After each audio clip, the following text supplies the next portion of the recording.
Hello, everybody, and welcome. This is One Day Today, episode 105. I've had a lot of people, in this space that have, been from all over the world and all walks of life. And, often, when I meet people on the street, it's like, well, what, like I tell them we have a nonprofit, we have a movement. They're like, what is One Day? And I really, what One Day is about, we are a global stage for community leaders, for people who, really are committed to something greater than themselves. And it's a space for you, I'm talking to you, for you to share your unique gift, your unique genius. You have something in your experience and what you face in your life that is so unique, and it is so that you have something that no one else has. And I invite you to really embrace that. And this is a space for you to really share who you are and what you're up to, and what's allowed you to be part of something greater than yourselves.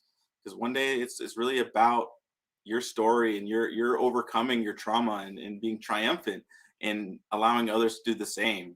It takes courage to be a leader of our own, overcoming our own traumas in the midst of it. It's scary, and when I've at my deepest depths of my life, I've felt alone, I felt scared, I felt afraid. And I would say that those experiences, those low experiences, they are essential for me to see what I made those things that happened to me mean. The things, where I was a victim in my life, where I was this kid who was bullied and picked on, who didn't feel like he fit in, and had this story in the background that I don't belong.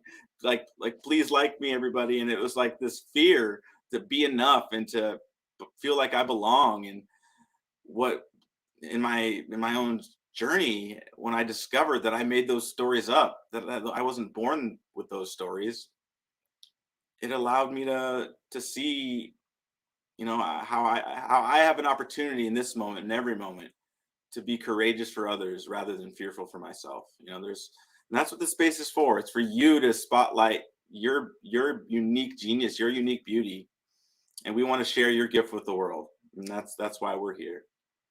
Well, I have no exception today. We have two guests I'm really excited to introduce. But first, let me welcome our co-host Matthew. Matthew, how you doing today, brother? Doing good, man. How about yourself?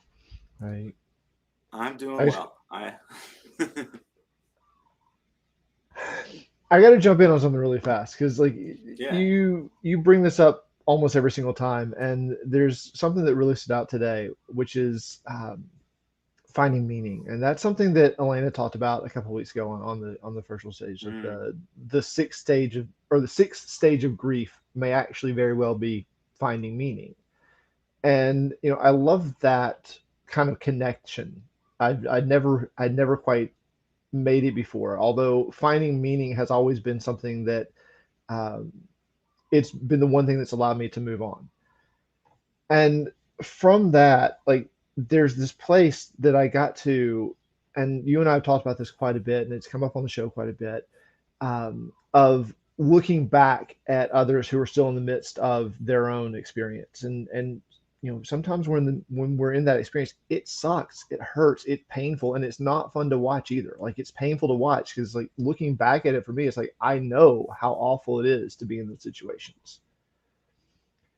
And that brought up compassion. And what is compassion? And we again something we've talked about quite a bit, but like to me, compassion is the capacity, and I say capacity because it's something we grow, it's something we have to practice, something we have to build, the capacity to discern when it is appropriate to interfere in someone else's journey.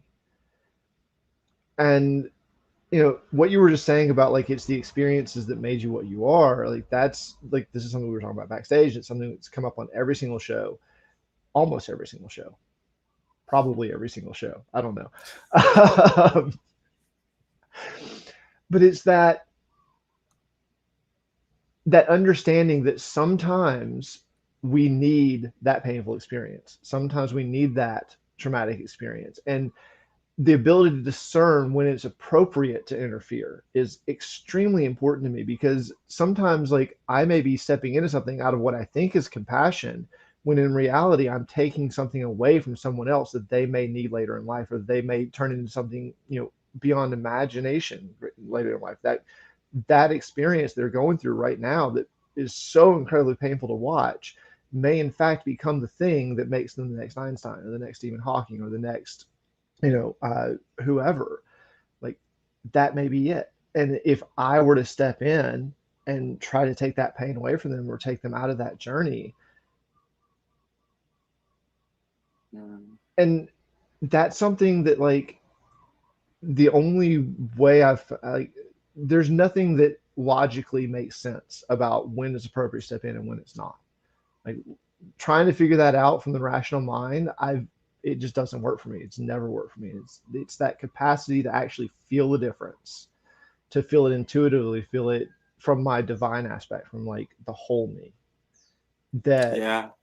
I've learned to trust. And I don't know, that's something that just felt really important to share and just bring out there and just throw out into the field today. Yeah, I think that's a really important thing to distinguish. We can't rob anybody of their journey, and I think there's there's a space there in our listening of people. You know, we all have low points of our life. We all act out. Some people in rage and anger. Some people in withdraw, or anywhere in that spectrum. And I feel what we can do for others is listen to them as their authentic self. They're like, the true them underneath the stories, and they might not hear it. And I mean, and this is true for us. Like, when we speak to it's not like it doesn't come back, but it's like when we listen to each other as who we are rather than who we are not. I think that's where we can have grace and we can have compassion. Yeah, and that listening is what we are and what we are not. That also comes to this complete open space of just absolute non-judgment. Like, there's nothing that anyone can say that will break that space. And to me, like, that's one of the greatest gifts that we can give someone, is to truly listen without reacting, without judging, without condemning. And like, yeah, I get that. That sucks. Let's talk about why that happened, or what brought that about, and let's talk about what we can learn from that. Instead of like, no, that was awful. Like, you were a horrible human being and you need to go to jail or die or whatever. No, let's actually break that down and really see if we can learn something from it, and actually get you to a space where you can now turn around and give an amazing gift back to the world. Absolutely. It's amazing when we can actually hold that space for people in our lives. It's like who are the hiding, like, Einsteins, the hidden Picassos, the one, there's everyone has such a unique craft or art or mindset or skill or whatever they have to offer. They have something, and it's more what's in their way to share it. And I think that's what, when we're non-judging, we can actually see people's humanity but also their possibility, like that every moment, we can overcome what's holding us back, and we can actually share, for something greater than just what the fears of why we shouldn't share, and why we couldn't share, and why, what holds us back. But I think this is a good time to introduce our first guest. I'm excited to introduce to the stage. We have Jim McManus. Welcome, Jim. Welcome. Hey, thank you so much. Appreciate that introduction, and really appreciate the opportunity to be here with you guys. And thank you for sharing, what you're up to. I want you to know that, I'm absolutely enrolled in what you're up to, and thank you for, putting this platform together for everybody to be able to do that. Thank you. We appreciate that. Thank you, Jim. Absolutely. We're really happy to have you here. And I think as good as time as any, if you're ready. I'm ready. Yeah, let's rock on. So, all right, stage is yours. All right, very good. So, as Abram said, my name is Jim McManus. I currently reside in the Phoenix, Arizona area. I'm 61 years old. I should say young. I feel, and I think, look, damn young for where I'm at in my life, and I'm living a great life. And what I wanted to share with you is, some things that have happened to me, I'm going to say, over the last 2 to 3 years. So typically, I'm a bachelor of science, mechanical engineering. And in my career, I've mostly been in corporate America. Started with General Motors. That's what I buy. I buy General Motors vehicles. I don't think I've ever had another vehicle other than from General Motors. That's just, part of my life and who I am. And back in the big downturn, 2008, I got laid off. So I came out here to Arizona and got into the green energy industry. And I got to tell you, one of the best things that ever happened to me. Now, first, when I got laid off, I got to tell you, I was none too happy about it. And the fact that I had to move away from my kids was not fun for me. And at that point in time in my life, I had to find a way to sustain, my ex-wife and my kids, because I was the only person bringing in the dough at that time. So got into solar. After that, I got into natural gas as a replacement for diesel. And then after that, I got into, actually, believe it or not, green batteries. There are some green battery solutions out there. And man, I hope we can bring them into production here real soon. And I found myself laid off again in November of 2019. And at that point, I was approached by a very good friend of mine. Her name is Sophia, to work with her on this project. And the project, I got to tell you, it really is interesting. And the project is about sustainability. So what do I mean by that? Well, before I define what it is, let's define what it's not. The way we build our cars today is not sustainable. The way we build houses today is not sustainable. The way we farm today is not sustainable. Matter of fact, depending on who you talk to, there's a lot of people out there that are saying the way we farm and all these chemicals that we put in the fields today, we won't be able to grow like that after the next 70 to 100 years. Again, depending on who you talk to. Okay. So she approached me on this sustainable project, which is building communities. And notice what I said there. I said communities, not just housing, but building communities. And we're going to use shipping containers to build these communities. Okay. And as part of the whole sustainability solution, we're going to create our own power. We're going to have solar, and depending on where we are, we may go to geothermal, wind, whatever makes sense in the area of the country that we're in. And the other thing we're going to do is we're going to grow our own food. Our goal in a community of roughly 300 families is to be able to sustain all of them with the vegetables that we grow in the community. Okay. And so in working with this team, they made me the director of operations, which means I got to figure out how this all's done. And I got to tell you, this is no small feat. And there's been a lot of failures, and there's been a lot of, man, what do I do now? That has just been like thrust in my face to try to figure this out. So as an engineer, I like to know the process, how things are done. And by the way, I want to tell you one thing. I knew nothing about farming. I mean, I have some cousins up in Missouri that are farmers, but I know nothing about farming, which probably helped me in the long run, if I'm honest about it. So we started talking about the different varieties, if you will, of sustainable farming, and those would include hydroponics, aquaponics, and a modification of hydroponics, which is called aeroponics. And so did some research, and it's like, then I said, okay, look, I got to figure this out. So I requested and got permission to go buy a couple of different kinds of systems to really understand what it takes to, create a different kind of farming and see what's out there. So I've got an aquaponics unit in my backyard, and also a modified hydroponics unit in my backyard. And what I'd like to do right now is just kind of show you, I've done a whole lot of testing. I've been testing over the last year and a half, and basically since July of last year. Now remember, I live in Arizona, and man, it gets dry and hot here in the summer. So man, you talk about losing whole crops because of just dry and heat. Even though I shaded it, I got to tell you, I mean, I just have lost everything out here based on that. So, there's some lessons learned there. So I'd like to go ahead and share my screen. Thank you, sir. And so this is part of a modified hydroponics unit that I purchased. Let me get my my cursor over there so I can scroll down. So it starts with basically this particular 30-gallon tub.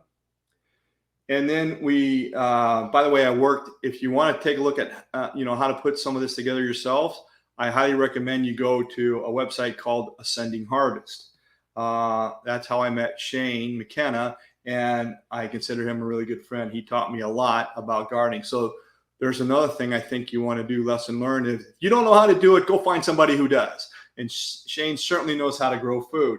So we started putting this box together. In that white little circle there, you see is actually his proprietary invention that supplies both anaerobics and aerobics into the plants, which is critical for nutrients and how the plants carry nutrients back up into their stalks. So that's the little white box that you see there. And then we just put some dirt on top of it there. And then we have this 10 mil visqueen that we put on top of all that. We poked some holes through it to make sure that the water could get up through. So all the water that we put into this unit goes down underneath this visqueen and is pumped up by that little white pump that I showed you earlier.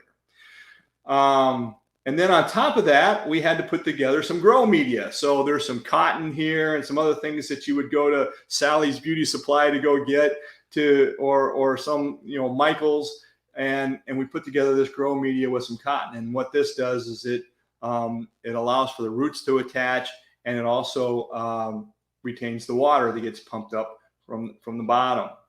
You see, we roll this all together and put that on the top. And then we put a variety of mulches and dirt, your basic garden dirt in here, and put it all together. And then you see these little white tubes. That's how I water my plants. I basically put on a daily basis through all three of these particular planters. I water it with 1 gallon of water a day. That's all, unless it rains, and then I don't water at all. But this is how we started out, okay? And we put one in the ground because of the heat, and then the other two of these planters on top of the ground. And then part of this anaerobic solution, where this red arrow is, that's where we actually have a fish pump, right? An air pump for fish, and we're basically driving that with fish pumps. Now, by the way, you can do this with a regular plastic bottle and hook it to that and basically pump it up once a day, and you're done with your whole anaerobic solution. And what really is cool about this is that you can do this anywhere in the world with just a little bit of water and a plastic can, and so you can go grow in Africa here if you want to. Okay, let me go down.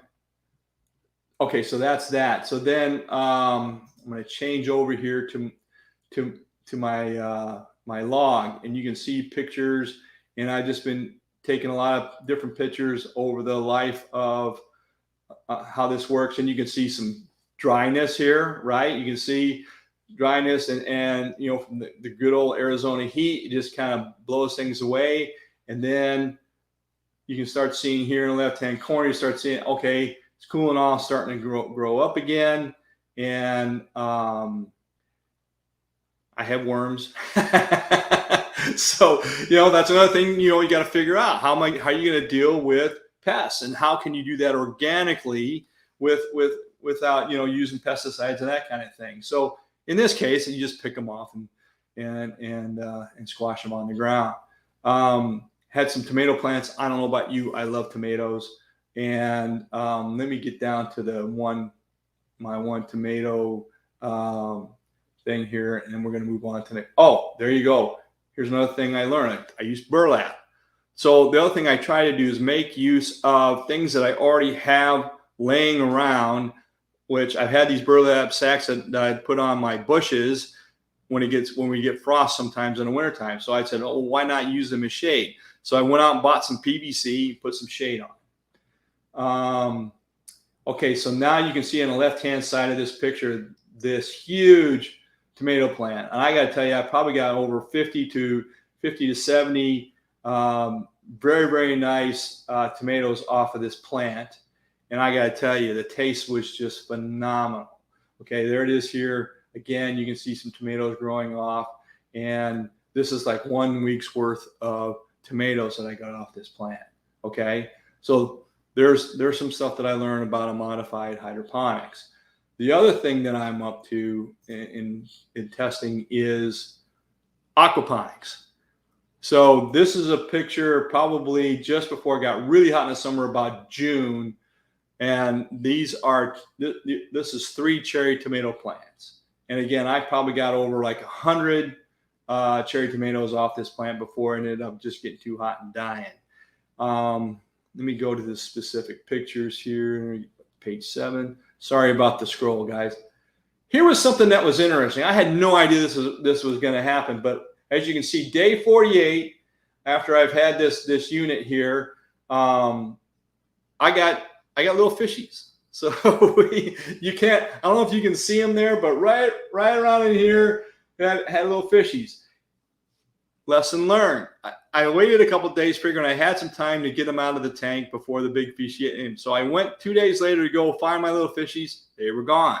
Why? The big fishies ate them. That's what happens, right? So another one of those things, lessons learned. You got to get them out of there ASAP. Let's see, number 8. So here's the unit as it is right here. And let me just expand it maybe a little bit more. See what that looks like. There we go. So here's my aquaponics unit. The tank down below has the fish, and it's roughly 200 gallons. And then up above we have the grow media, which are basically clay balls, and then you plant your plants up there. And you can see what I've done here. I've used some cardboard that I had laying around to shade it from the sun. Why? Algae. Right? You want to try to keep the sun off of that as much as you can, to keep the algae out of your water. Algae is not necessarily a bad thing. It just takes the nutrients out of the water so that they don't get to your plants. And by the way, that's so in this system, aquaponics, you're feeding the fish, which I feed them once a day. And of course you have fish poop. So the fish poop goes with the water. It gets pumped up into that bed on the top, and you see basically this is through this thing here. There's a pump and there's a hose there. It goes down and it reacts with the clay balls, and that's what provides the nutrients and the nitrogen for the plants to grow. And that's how aquaponics. And then that goes right back down and it recircles roughly 30 times an hour. Let's see, what's my next picture? Number 12.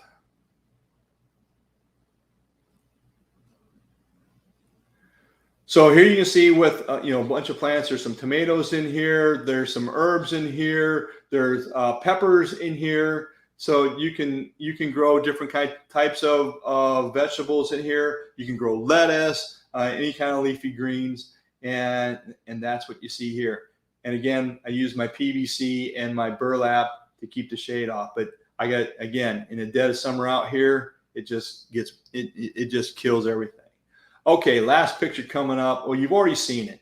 You can see various things where I've replanted and planted and that kind of thing. For my tomato plants, I've got them covered here so that they can grow up. Try to keep things shaded as much as possible. Here you can see the grow bed. The water coming in from the PVC over here. I have like a filter over here to try to keep some of the major particulates out. And then again, these we call these megaton or clay balls that you just plant right into. There's no dirt or anything like that involved. And then we're going to end at the last picture that we started. This is, hold on. Come on. So this is what's possible, right? This is what's possible in this little 4x4 garden, you know, a whole lot of tomatoes and other vegetables that is there. And so, you know, I'm still looking, I'm still testing, and have had a lot of fun doing this. And it's all out of one conversation that I had with somebody that said, hey, are you interested in sustainability and making a difference on the earth? So there you have it.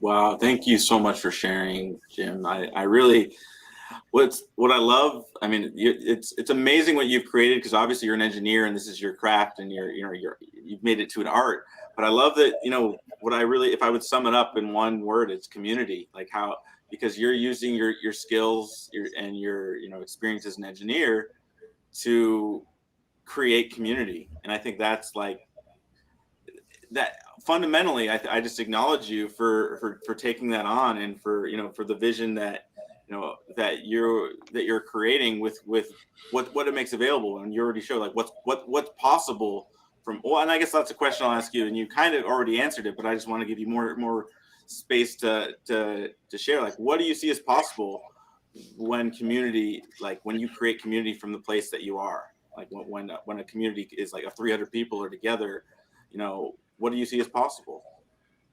Well, I think the answer to that, Abram, is what's not possible, right? I'm a leader in a work that is probably not smart to mention at this point, and I'm happy to if it's okay with you. But you know, I lead people to have them be and see their best great lives. And what we create in the programs that I lead is community. And because anything is possible in community, like me talking to Shane McKenna on Descending Harvest, me talking to, you know, John Healy up at Arizona Aquaponics. I mean, you know, if I'm not talking to those guys and I try to do this, I might just get frustrated and say, forget it.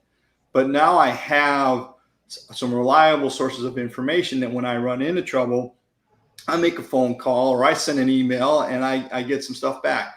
I've even talked to a gentleman by the name of Eddie Garcia out there in Hawaii with you, Matthew. And this guy is an aquaponics, you know, and a farming guru to beat all gurus. This guy really knows stuff. And I actually met him a couple of times, and it's just, you know, so I'm serious. Anything is possible in community if you're willing to stand.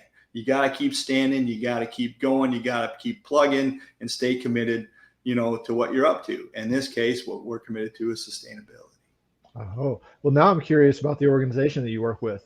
Like, yeah, well, the name of the organization I'm working with Sophia, that's called Ever Smart City. Okay. Right. And the other organization that I'm a leader with, where, you know, we get to have people, you know, create their own best life, is called Landmark. Okay. And it all starts with the Landmark Forum. It's basically, you know, Friday, Saturday, Sunday, and a Tuesday evening. And it's just an amazing journey into your life. Now, when I say your life, I absolutely mean your life, because that course is tailored so that you can put whatever it is that, you know, you're dealing with or at stake, and you get to create something new out of it. Like, no kidding. It's amazing how many Landmark graduates we run into it doing this. Like, Abram and I met at Landmark Forum, actually. So. Yeah. Okay. Yeah. Some of them have been direct people that have networked us, but some people have just fallen into our scope. It just happened to be Landmark graduates. Yeah. See, yeah, I really appreciate the program. It's something that I like. It's amazing all the parallels I found into it, because like I had already been doing a lot of that work separately, just through the different spiritual practices like Sufism and shamanism and things like that. And Landmark really brought that into a practical place for me, which I really appreciated. Like, I had been doing a lot of the emotional work, and I've been doing a lot of like diving deep into my own personal traumas, but there were a couple of key distinctions that they really brought out that just, oh, that's how this applies. And this is why I've been doing this. And now I can let that whole thing go, and I can be something entirely different. Like, you know, I would not be on this stage today saying the things that I say if it wasn't for Landmark Forum. Yeah. So Yeah. I absolutely love it. Getting back to what you were talking about really quick though, like, so there's two things that really stood out to me. One is that, basically you're using things that you have already there. So, I can imagine a lot of people would see like the setup you do and like all that plastic and like, I can't believe you're using that, but like that stuff already exists. You're keeping it out of a landfill and you're transforming it into making something that actually grows extremely nutritious food for us. Yeah. Is that intentional? What's that? Is that intentional, or is that just Absolutely. No, that's that, we as a culture and as human beings, and especially here in North America, in the United States, man, we have this throwaway culture. I mean, you can see it everywhere. You can see, all the bottles that are out in the ocean. You can, all the dumps that we have. So, so believe it or not, in the sides, one of the things I didn't show you guys was in the sides of that modified hydroponics unit, we actually, down the sides, before we put the 30-gallon container in, we actually threw a whole bunch of crumpled up plastic bottles for installation in the sides. Okay. So, and, as a community in Eversmart, we're planning to use, gray water to water our trees and those types of things. Right. And if you look at anything relative to the new revolution in hydroponics and any kind of growing, you use 95% less water to grow your vegetables, which again, in Arizona, huge, right? That's the kind of stuff we want to do. But yeah, that's all part of sustainability. How do we keep our, things that we throw away down next to nothing, and how do we recycle everything else? And so that kind of leads into the other thing that I noticed, which was, it's not so much that you're building specific systems. It's more like you're building a system for systems. Like it's like you're almost like you're building a framework from which communities can form, built around whatever happens to be in that area. Yep. So could you talk a little bit more about that, like that process of actually building the system for the systems? Sure, absolutely. So for example, again, we're out here in Arizona, and I'm speaking mostly to that because that's going to be that's our first site, right? So let's say that we got to take all of this and move it up to Alaska. Now what? Okay, so you want to look at, okay, from in putting these systems in here, I need in Arizona, I need a big HVAC system, and we need to cover it. We want the sunlight, but we don't necessarily want the heat. So so we draw from there. The other thing we want to do in Arizona is we don't want to throw away a drop of water. So we want to actually collect water, what we call water harvesting out here, in our community to make sure that we have water to water our plants. Now, Alaska, you think about that. In Alaska, instead of maybe an open greenhouse, we might say, okay, no, we're gonna put all this inside of a container or a warehouse or something along those lines that's sustainable, and obviously keep it heated in the wintertime. And we might throw a whole bunch of grow lights in there, right? Because there's all kinds of great grow lights that provide the right kind of light, and that technology is out there, and you can do it for relatively cheap. And the other thing you might do is you might go into the ground, and so if you're recycling your water, you might want to dig down pretty deep into the Alaska ground, try to warm that water up before it comes back through on your aquaponics lines. And where down here you'd be using solar in Arizona to power a lot of things. You might be looking at geothermal. You might be looking at wind up there in Alaska because, especially in the wintertime, you go like days without sunlight. So that wouldn't necessarily work there. So you have to figure out, the different solutions for those areas. Yeah, I love it. Like, as Matthew was saying, it's like you're creating a fundamental system that no matter where you live and what resources you have, communities can thrive and they can grow and they can And I mean, this is kind of what, I mean, for me, what One Day is about. We connect, inspire, and amplify communities through music, art, culture, and events. And for me, it's like, what's possible when we actually do come together in this space of holding that space for our neighbor, seeing, how we can all contribute to each other, and let go of the systems of the past that we've held on to, just and they aren't working. And I think that's what, COVID has been an opportunity for, there's never been a bigger, in my seeing, in my life, I've never seen a bigger opportunity for connection, for community, and for collaboration. Absolutely. No, I agree with you 100%. Yeah, absolutely, Abram. And I'm so appreciative of you sharing about what you're up to, and, sharing just about the amazing work you're doing. And I would love for you to come back and share some more about some updates about what's opening up, and with the other communities that are start using your systems, and how we can support, because this is a global conversation. Yeah. And if people want to learn more, where can they go to find more information about what you're doing? I would say have them go to our website, which is EverSmartCity. EverSmartCity.com. Yeah, EverSmartCity.com. Yep. All right. I think we can do that. Okay, guys. Look, again, thank you for the opportunity. By the way, this is the first time I've ever done anything like this, other than when I've been leading my courses. So I really appreciate the opportunity, and hopefully it was informational and you got something out of it. Jim, we really appreciate it. Seriously, I love what you're doing, and I hope to hear more from you. Okay, great. All right, guys, gotta go. We'll catch you. We'll catch you next time. Oh, I love it. That's mine too. I like it. Yeah. Aloha. Thank you, Jim. Thanks for being with us. Okay.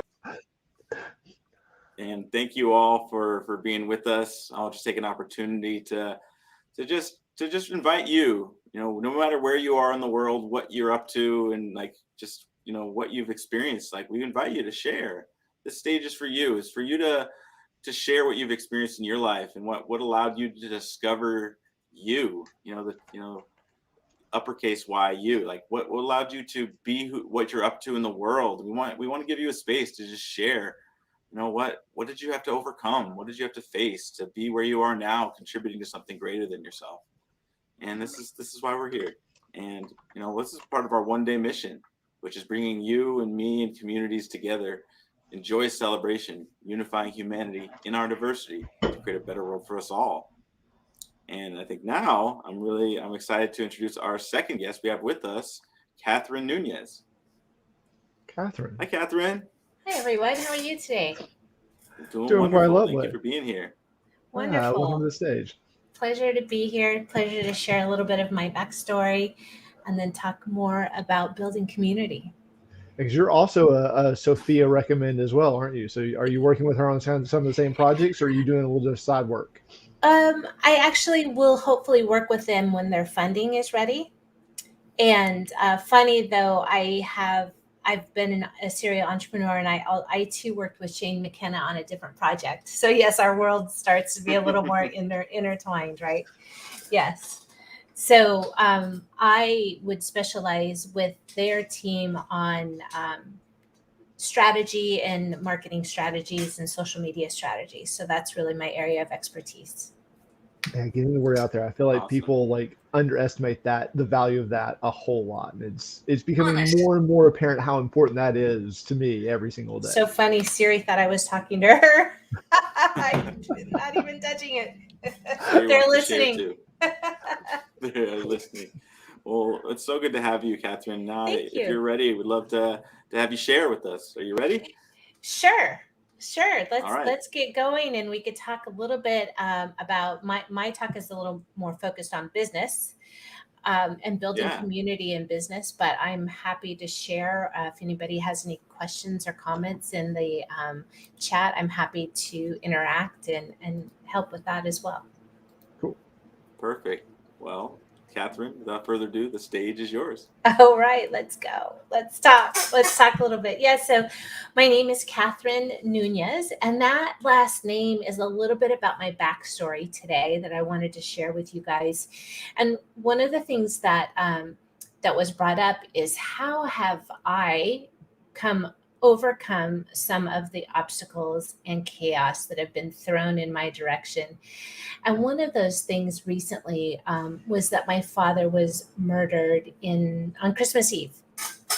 And that was a big obstacle to overcome. But the backstory on that is that I recently, 4 years ago, did an Ancestry.com test and found out that my entire family was just across the border in TJ and Ensenada. I live in San Diego, California. And so my story a little bit is about building community and growing through your trials and tribulations that you might be going through, but on the other side, they become a gift, right? And that gift might not appear at first when you go through it, but in the end, it's an experience that you can share and be able to support other people that might be going through something similar. So that's just a little bit of my backstory. One of my stories that I've gone through. I've really built a beautiful community with my family. They've embraced me. And if anybody wants to know a little bit more about Ancestry and how to find your background and your backstory, I can help you with that. But I want to just transition over into business. And that comes today. I wanted to talk about how to build community in a give, and also how to build community with what I have done, which is a live show.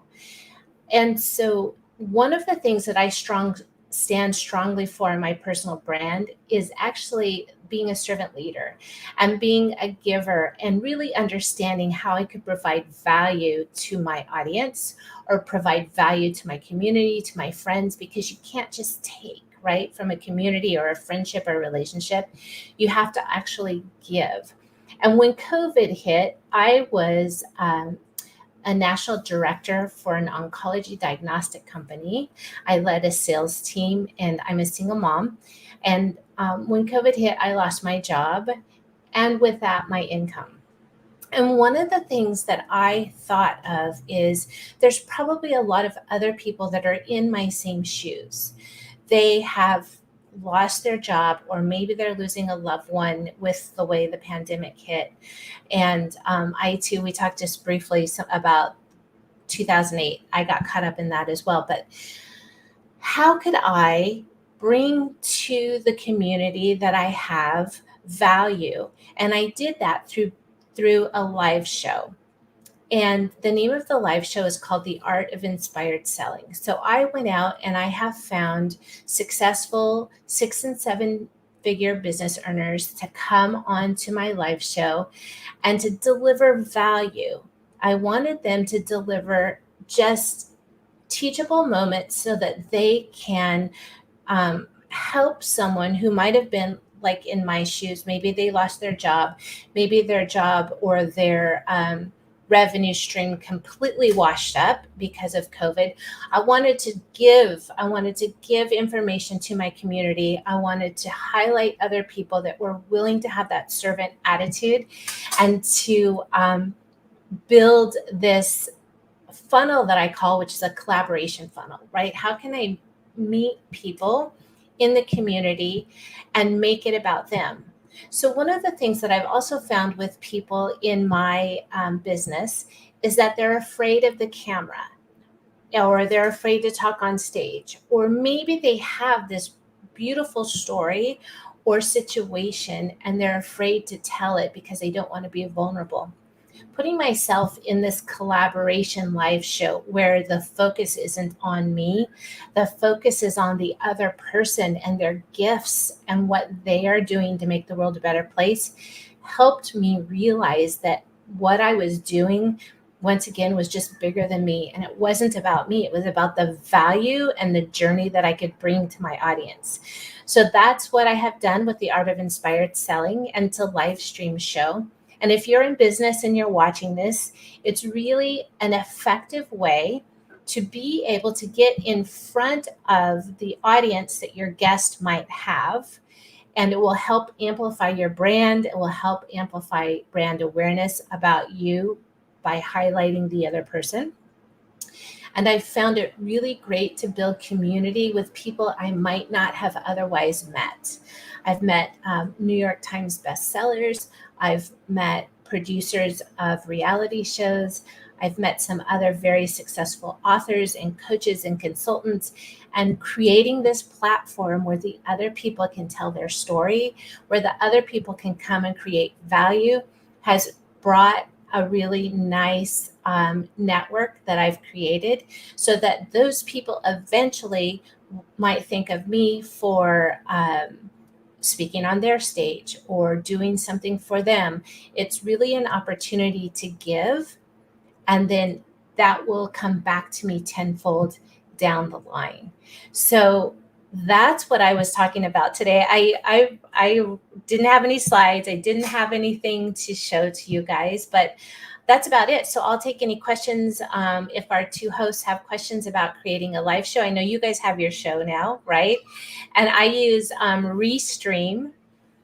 And what I didn't realize when I had the show was that creating that show and creating the system for creating the show would result in helping other people with that as well. They have questions and they tend to come to me as a resource, like, how did you automate your system? What calendar link do you use? What questions do you ask? How do you repurpose that content once you create it? So any questions that you guys might have, I'm here as an open book. And any questions about any of the other situations I've been through in the past year. We don't even want to list them all. We don't want to list them all. There's so much. There's so much to talk about. Yes, well, yes. Thank you for sharing everything, Kathryn, with us. It's so you're up to so many big things, and it's just such a pleasure and honor to have you sharing your wisdom and your insight and your experiences. But to your last point, I would love to have a conversation, because we have so much content accumulated from stories of people, just over 200 people that have just amazing, like from every walk of life, and we want to like, our intention is to share all the stories, and we have all kinds of projects that we're creating, including a collaborative book. We're having an event, a launch event, or we have a lot of things that that we're creating, and part of that is what this virtual stage is about, is we're collecting the stories of just people who have something to share, and the triumph over trauma, and just what beauty they created in overcoming, and just finding something deeper from their struggle. And I think you are a testament to that, and I just so happy to have you. And I really heard one of the collaboration and community. Yeah, one of the things I want to reiterate that helps me, and that's personally, right? So I'm sharing my story in case what I have done to help overcome these things, is when I find myself at a low point, like a father's murdered, I had two fathers die within 60 days of each other. And I reach out to other people, like, how can I help you? How can I volunteer to help somebody else? Because there's other people that are going through a different story that I still have strength and power to support. Now, eventually, right, I have to give myself grace. I have to take the time to heal myself. But I dig deep into, how can I make the world a better place today? What is my part in helping to inspire other people that might be in a fetal position, that maybe had their last dollar, that maybe they haven't had the tools, a landmark or a meditation practice or some tool, internal tool, to help them through a traumatic experience, but maybe I could deliver some form of value to them to help them today. That's what I look to do, is how can I just help somebody today? How can I help them move the needle just a little bit more, so that they can learn from my experience and they don't have to repeat the same mistake. But as you also said, Abram, I think it was you, it's their journey. And the teacher appears when the time is right. And that message just comes through when somebody's able to hear it. So that's why I keep interviewing all different types of people from all different traumatic experiences that they have had. And one of the questions I ask every one of them, and I'll ask you guys that question as well, is, to be an entrepreneur, to be a celebrity, to be a TV personality, to be a coach, a consultant, an author, there's some deep desire within, right? There's something that has to motivate us to get up and keep doing it over and over and over and over again. And what is that desire? What is it that inspires you to get off what I say, the hamster wheel of life, and to do something different to make an impact on the world?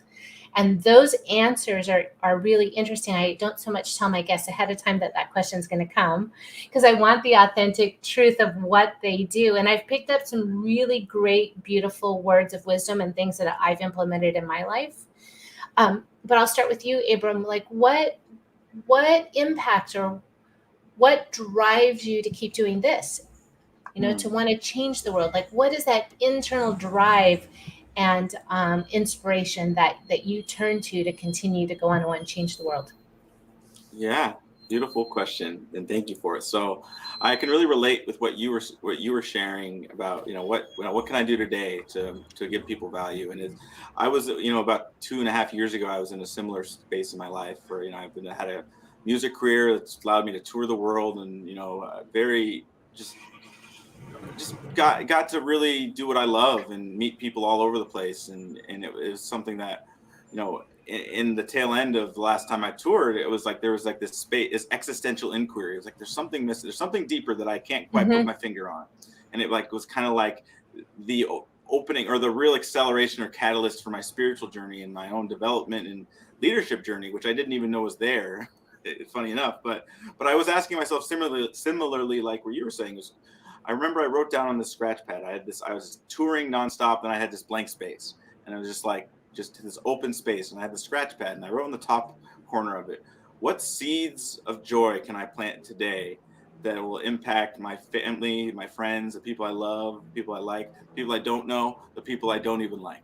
And I was like that. I didn't even, this wasn't a conscious thought to do. It was just like, I was just writing this out for it. It's just like, it just bubbled out, and I wrote it, and it was like, and I just started like brainstorming, and I was writing this like list of like, I could clean my room, I can do this, I remember I wrote swing dancing ? And that's another story because I got addicted to swing dancing, which is its own story last year.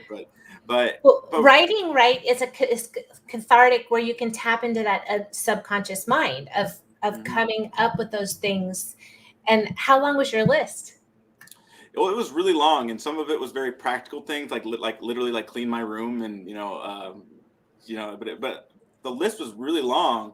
But what I noticed was they were bubbled up, for who knows how many years, and I had never actually put it on paper. I never had the space. I was just touring and moving and recording, and this was like this was like an existential inquiry to ask myself, who am I? Why am I, and why bother? Like, why bother doing anything? And so that led to this whole journey, and that's what has led me here. But to answer your question, what inspires me is what's possible when we can hold that space for ourselves and our neighbor for who we truly are.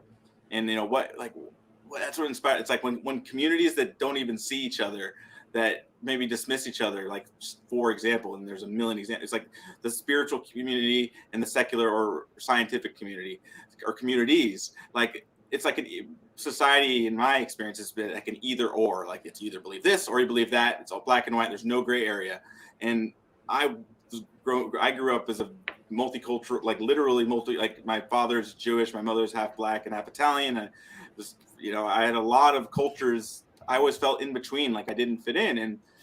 And I always observed, with like one foot in many communities, that how much we have to gain from other communities that we're not even aware of, or we don't even see, or we don't feel related with. And really, ultimately, the impact is humans and children and adults of every color, every creed, dancing, laughing, playing, singing together in a global sandbox. And when I mean, it's like, what, like, and this is true in every field. It's like, what new scientific discoveries are available? What new spiritual collaborations? What new recipes? What new music and art? And it's like, it's the new realm of what's possible when we recognize how we can choose right now, today, to create a future that inspires us. Like we don't have to be at the effect of the generational, systems that we've inherited that are dysfunctional. And it's like, what if we actually stopped sweeping that under the rug and we actually took responsibility for our experience and for our community's experience? And it, like, that's, for me, it's just what is possible standing there, not from the old conversations, but from the new conversation of who we say we are and what we're committed to as humanity, beyond survival, but it's thriving in a whole new realm of, like, I don't even know what is out there, what we could achieve when we're actually standing there. And we've never actually tried that in a global concerted, invitation. And isn't it interesting that is a long answer, but in my experience, I have found people tend to not authentically be who they are on paper as well as in person, and I encourage people to really connect with what they stand for and what they stand against, and let that bleed into their professional life, right? Because we don't take off our person and check it at the door when we walk in at night. I mean, some people do when they want to leave their business problems so that they can integrate with their family, but we as organisms, we as people are this whole being, right? The problems that we have at home are the problems that we take to work. The problems that we have at work are the problems that we take at home.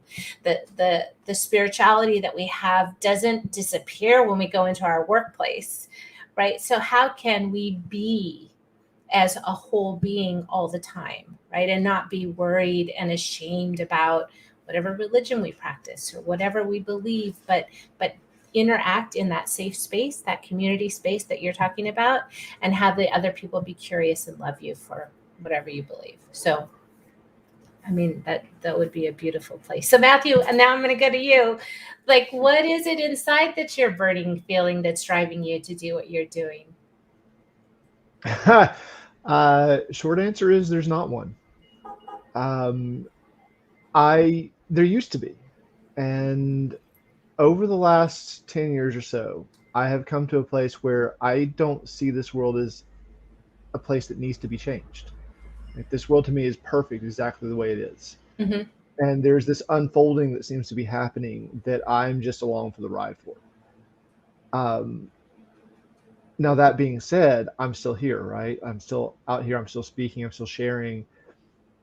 And that comes from this place of, like, the only way I can describe it is it's what feels appropriate. It's what feels like what's being asked for from me right now by this, call it God, call it the universe, call it love, whatever, it doesn't matter. Like, the thing that is bigger than me. Every time I check in about doing this show, it's this just overwhelming feeling of gratitude and grace and ease. Mm-hmm. And yes, be here. Yes, be here. Yes, be here. And share. And I will be here for as long as that exists. If one day it changes, then I will be somewhere else. So your drive then is just to show up. That you have a calling to show up and to hold space for other people. Yeah. Right? So that's your drive. There's a gut drive, like not so much mental, right? But something from the heart and something from the gut that's driving you to be here. And not necessarily does everyone want to feel they want to change the world, but like as we were just saying, like, what's my part? Yeah. What's my gift? I woke up I was on this journey and I just said, what is the gift that I have after 30 years in corporate America and traveling the world and raising kids and having all these experiences? What is it that I can give to the world? What's my part? And my part for me wasn't just existing, right? It wasn't just existing. It was bringing beautiful children into the world as well. Like, for me, that's my gift to the world, my children. But what else is it that I can do to leave a mark and to just help people live their most authentic life? And just, I guess that's my gift, right? Is to be that supportive person and to create, like you guys, to create this space where people can be, where they can come and they can talk and they can learn and if I can teach somebody something today, then I feel like my job is done for the day, right? I was able to deliver value to somebody or inspire them somehow. That's just great. So I actually so Jim actually managed to come back. He had another meeting that was scheduled, and he actually managed to reschedule that and come back. And I'd like to give him a chance to answer that question too. So I'm going to bring him sure. on real quick. And welcome back. I'm back. Who said that? That wasn't like a Johnny Carson. I forget who said that. Wasn't that Johnny Carson? I don't know. Depends on which movie you're talking about. That could be Jack Nicholson. It could be Johnny Carson. It could be Arnold. You know. Oh yes, for sure. So Jim, my question to the gentleman was, so you're an entrepreneur, and I had that similar journey, right? 2008, I stepped off the elevator after I lived in Arizona, stepped off the elevator after my maternity leave, and was greeted by my boss and HR. They took me into a room and then they handed me a pink slip, right? So I too lost my job in 2008. I too lost my job in 2010, right? But the difference between 2008 and 2000, I'm sorry, whatever year we're in, 2020, I don't even know now. 2019, yeah, end of 2019. Whatever it was. I get it. I learned from that, right? Because what I had learned was I'm not going to measure my success with somebody else's yardstick, and I'm not going to let corporate America dictate whether I'm happy or not happy. Like, this is my journey. I'm going to own it. I'm not the victim. I'm the victor, right? So that fueled me. Like, I'm the commander of my own life. I make my choices daily. I'm a success, right? That was my mantra. So my question to you is, what helps you drive to do what you're doing? You know, the engineering world is different now. You're on this new project that has challenges because you have to learn about it. What is that gut drive that helps you put those feet on the ground in the morning and just like pop up and make it happen? What's that drive that you have? Well, being authentic, Kathryn, I can tell you that there's a few mornings that I don't want to get up and have that drive. I mean, just being really, straight and honest with you here. And no, for me, what I'm given by, first of all, is I'm given by my community and the difference that I get to make. And I recently came upon, probably about 3 years ago, who I am in this life. And who I am in this life is that around me, everybody gets to be known and heard. No exceptions. No, it's like if you're around me, you get to be known and heard for whatever's there, whatever you want to share, whatever you don't want to share.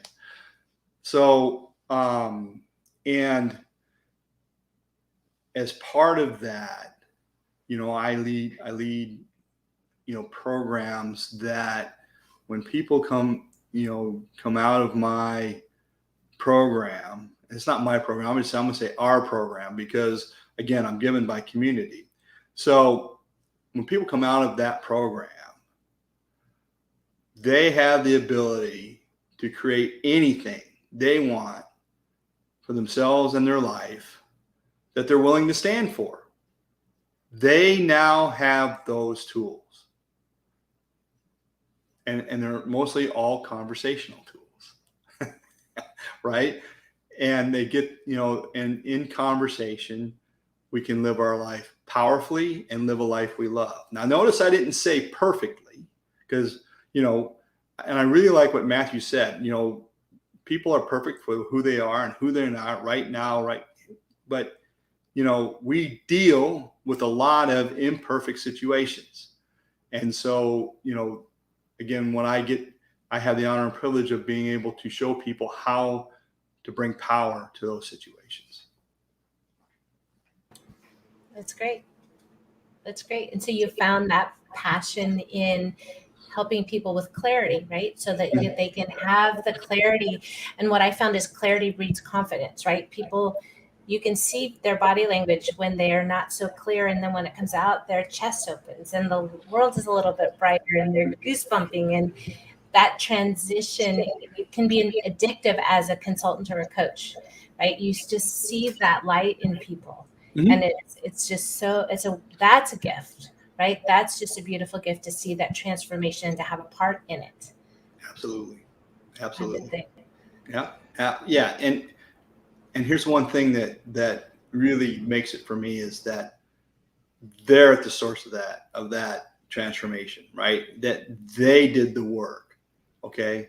All I do is ask the right questions. Okay. When it's like, okay, you can fish for somebody or you can teach them to fish. And that's what I'm doing here. I'm not solving the problems. I'm having them figure out how they, give them the tools to be able to make that happen for themselves. And I'll tell you, when they discover that, you're goosebump city. I'm like, most of the times I'm in tears when they really come upon that discovery. Yeah, Sounds that's beautiful. absolutely like, oh man, yeah. That experience is definitely one of my all-time favorites of getting to be here on this planet, like in this body, is like having that experience of like witnessing someone break through and change in an instant a habit they have cultivated for an entire lifetime. Mm-hmm. Like, it's amazing to watch that. And there's a couple of things like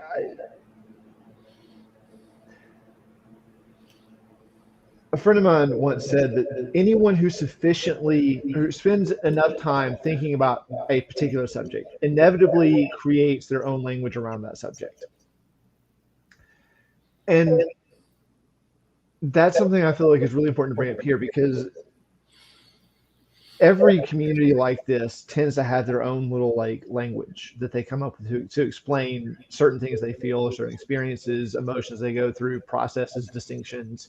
And sometimes that language, if we're just sharing it out in the wild, like it can be alienating in a way.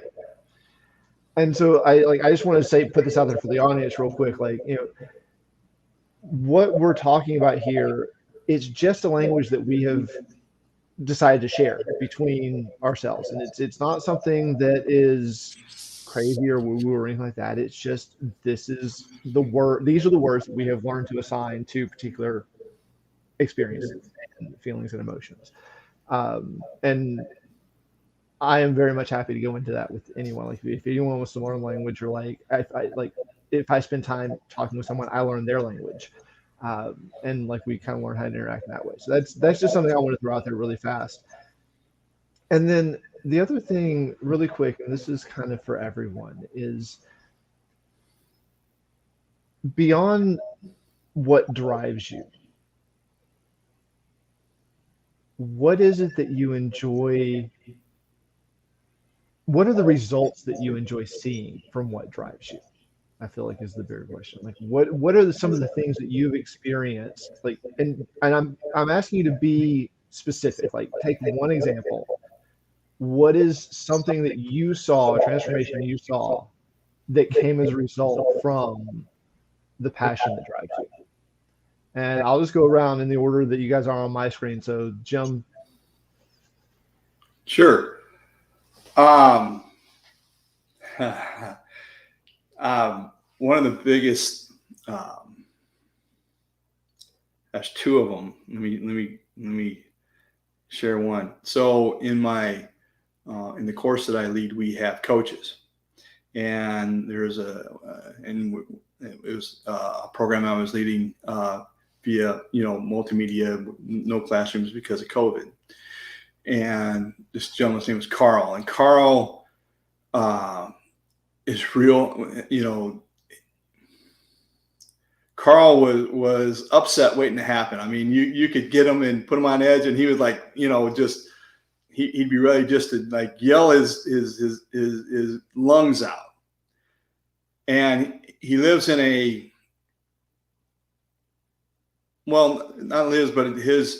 he does health food. So he has kitchens in LA, and one of his kitchens is very close to where a lot of the homeless population congregate underneath one of the viaducts there. And they kept stealing his vans and stuff. So, that could have a tendency to really set him off. Now, what he did was he took on a project for the homeless where he was going to raise money and create, get an old hotel that was basically dilapidated, have it renovated, and have that become, a home for people without homes. And by the way, he raised the money. I think in our 4-month period, he raised like $180,000. So he was well on his way to renovating that home. Now, I don't know if he got it finished or not, but, to turn that rage, into love and really supporting that homeless population there, that's, what a triumph for Carl. What a triumph. You said there were 2? Yeah. I had another gentleman in one of my classes. I'm sorry, not classes, programs. And I can't remember the name of the Facebook page, but he created a Facebook page that was, because this was maybe it was before COVID, and probably about 2 years ago. And you all know social media is negative. And on top of that, it's negative. He created a Facebook page that was all about the positive things that people did and celebrating the positive, positivity of people, and just share, hey, what did you do positive today? Like, walking somebody across the street or giving somebody some food or whatever that was. And his goal by the end of the program was to get like 200 or 300 hits on his Facebook page. By the time our program ended, he had over 5,000 hits on that page, and it's still going today, right? And it's like, but what a great thing to do, to slap back at all this social media negativity, and it's still going on. I still get hits from it every now and then on the group page that because I'm on it, and it's probably got, I haven't looked, it's probably closer to like 100,000 hits by now would be my guess. I wish them both the best, and those are amazing examples of just what can happen. Thank you. Yeah, you're welcome. Thanks for asking. Kathryn, what about you? Yeah, I have a few minutes before I have to hop off. I have a client I have to prep for. My transformations could be in 2 buckets, right? Professionally and personally. And I love working with, I don't want to name any clients, right? Where I help give people a voice.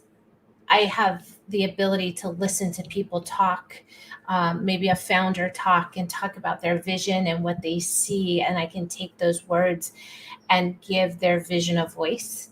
And so when I can take their story and put it down on paper, I almost can see a grown man cry, right? Because they have this vision, and I bring it to life through my ability to write what they're talking about. I have another beauty brand that I worked with, and the founder had, through our work together, we wanted to know how she wanted to make her customers and her students feel at the end of working with her. And I was able to bring those words together where when I could coin it in her brand, she started crying, and I started crying, the goosebumps that we hit when I'm able to take those words from people and put them down on paper where they're able to inspire other people or to give their brand or their business a voice. That's their vision of impacting others through whatever work that they do. And so those are 2 just success stories in the business side. My personal side, I love having people direct message me through sharing my vulnerabilities. And they'll say, you may not know this, but I've watched what you've done and you inspired me to do this. And they'll share a success story with them. Maybe it's losing weight, or my story about finding my family. They now are doing an Ancestry.com test, and they found family members, and they're connecting and healing some of the stories that they had. So it's really just sharing stories on the personal side to help people with things. And then on the business side, helping with that clarity and the voice of what they want to stand for in the world. And with that, I'm going to hop off so that I can prepare for another session with the client. But thank you guys so much for allowing me to pop in and share some of my experiences and what I do. And any questions before I disappear? No. Okay. Thank you, Kathryn. My only question is, would you be willing to come back with another resilient story, right? Yes. Yeah. Anytime I can help with you guys, I can help you out or share something. I'd be more than happy to do that. Yeah, because we want to talk about repositioning your content and how do you, why would you do that? You've done all this work now. Let's not let those digital assets get dusty on a shelf. How can we reposition them in the world to reach more people so that those stories can impact more lives? So. Oh yeah, I would love to have a chat with you about that. Yes. We're sitting on gold. We have so many amazing stories, just like both of you. Like it's really remarkable, the people that have been on this stage. So let's definitely have that conversation. Okay, you guys. Thank you so Kathryn. much. Happy Thursday. Thank you, Take care, Kathryn. Kathryn. So I mean, it's funny, we never planned the theme, but I really hear, I mean, not coincidentally, community and collaboration in both what you and Kathryn were sharing, Jim, but and what I hear, I mean, what you do in your work, but also in your free time, your vocation, and your, empowering other, in your leading, you give people access to community by giving them access to themselves. And it's like, and this is something that I just watched the movie Gandhi. I don't know if you've ever seen that. I think it's from 80 or 82. It's one of my favorite movies, and I'm inspired by many leaders from the past, but it always gives me the chills. But what I hear, and I notice this everywhere, just because it's something that I guess I'm inspired by. But when we identify ourselves, and it's something in your speaking as well, Jim, but when we identify ourselves as how we are given, what we give our community, and how we are given to the world is who we are to our community and what we bring to our community. And I really, I mean, before we close, I would just love for you to share what's there for you, Jim, and what community means and what collaboration means, and what opportunity maybe somebody who's watching or listening, what is available with the community from the distinction of how you're sharing it. Well, I think you said it. You just hit the nail on the head. Share. Go share yourself with somebody. Go share what you're up to, right? Because only through you voicing what you're up to, will you find others that are like, let me back up. There's a whole lot of followers out there. They're just waiting for somebody to lead. They're out there. So, and the only way you're going to find them is if you share what you're up to. That's it. Share what they're up to. Because look, everybody's up to something. Everybody. And so, you really want to have, look, here's an example, with Kathryn just now. She, you're sharing what you're with her. She said, hey, I might be able to help you get the word out just by you sharing. Mm-hmm. So, sorry, I get a little loud and I get a little passionate sometimes. So, but yeah, that's, just find out what your passion is and share it with people, and they'll show up. They'll show up. Absolutely. Yeah, I appreciate that. Jim, thank you so much. Real quick, I'd like to go back because I made one mistake on the banner earlier. So if anyone wants to get in touch with Jim or really look into Eversmart and what he's doing out there with the aquaponics, it's actually just eversmart.city, not eversmartcity.com. So please go check him out. Go look up Kathryn. They're both wonderful, amazing people. I've really enjoyed talking to both of you. And before we close out, is there anything else you'd like to say? Anything we missed? Any question that we might have asked that you were hoping for that didn't get asked? No, not at all. I just appreciate the opportunity to come on and be with you guys and share. And I happen to have a little bit of content, that I could show, but other than that, it's pretty much just off the cuff. So this has been great and an awesome experience. Yeah. And I would love to come back anytime that you can have me. You're always welcome. Okay. Yes, absolutely. Yes. We'd love to have you back. We'll talk some more, and just thank you, Jim, for you being in the world and for sharing with us, your story and what you're up to. And it's inspiring. You're putting your engineering skills and bringing people together. And I don't think there's a purer way to be in this world, is to bring people together over what we're doing and what we're good at and what we have to share. So just thank you for everything and for being here with us. Yeah, my pleasure. All right, guys, have a great rest of your day. You too. You as well, Aloha. Jim. Aloha. Bye-bye. Bye. And to everybody at home, thank you for being with us. We will see you next week. I'll take a quick moment to invite you, share, be part of this conversation. We are here for your story, for the beautiful gifts that you have. Maybe you're sitting on them, maybe you're shouting on mountaintop. We want to hear. We are here to share the gift that you are, and to really, to share what you uniquely have for others to overcome what they're dealing with. And this is what One Day is about.